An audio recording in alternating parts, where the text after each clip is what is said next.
The All Teachers Alliance Ghana says the introduction of the semester program to the basic schools right from KG level is an added load to the already burdensome profession. National Chairman of the association, Isaac Ofori, is predicting absenteeism among pupils and facilitators, which will soar in the face of boredom that this new calendar comes with. In a statement, the association stated the workload on teachers will be increased without any sort of motivation or incentives.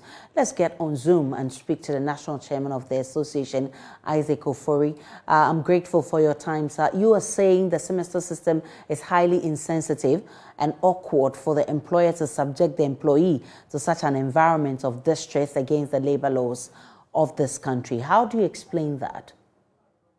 Thank you very much for giving me the opportunity to speak to the issue at stake.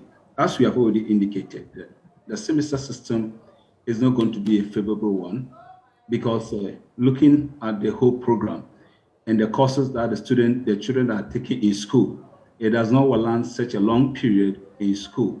It's going to create a lot of boredom among school kids, and is going to, reduce their interest in learning. Because take it for instance, a primary school student taking how many courses will a primary school student take over the 6 months?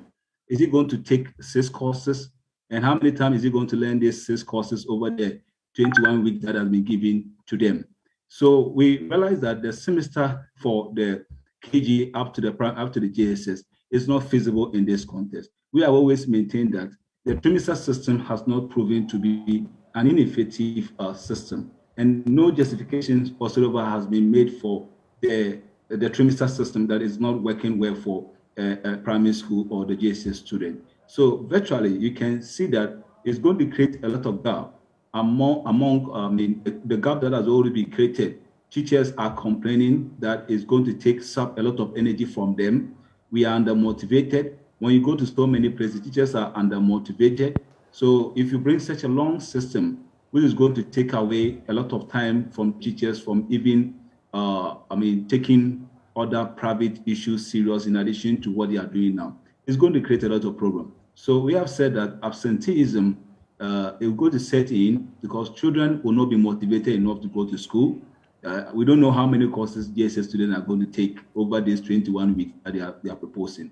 So virtually, there's a huge gap in this new system, and we think that it is not the best for basic school students. It's not the best at all. Now, you're also saying Ghana's education system has suffered in the last 2 decades because of a lack of policy direction and incessant interference by politicians.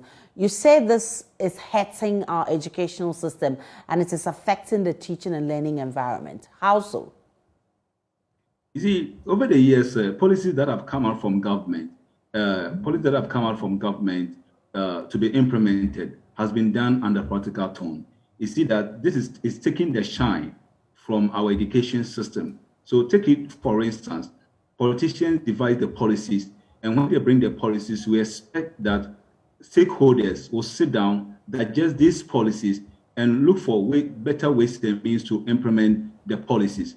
But this is not the case. Over the years, we have seen that when politicians bring these policies, they want the policy to come in its crude form, without maybe proposal. They won't even buy into proposal.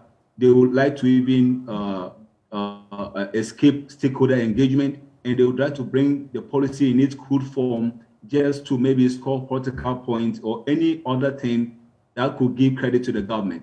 And we believe that skipping stakeholders is going to create a lot of problems. And over the years, we have seen that political policies that have come up to reform our education system has come with the intention to score political points, and stakeholders are being ignored again and again. And the most hurting part of it is that teachers who are facilitators of these policies are ignored all the time. They are not even given the chance. The policy does not even consider them at all.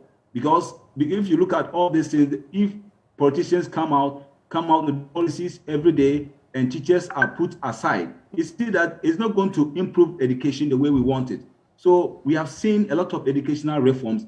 They are not taking the shape. They are not working the way we want because the facilitators, the teachers that are involved have been ignored in these policies. So political interferences over the years has created a lot of gaps, vacuum, that is affecting our educational system, and if not addressed in the shortest possible time, the future consequences is going to be very dire. So we are asking that the government interference in education must reduce as a matter of urgency, so that stakeholders who are on the ground, stakeholders who understand how, when these policies are implemented, is going to improve the system, so that the children are going to be part of the society, contribute their quota to the society.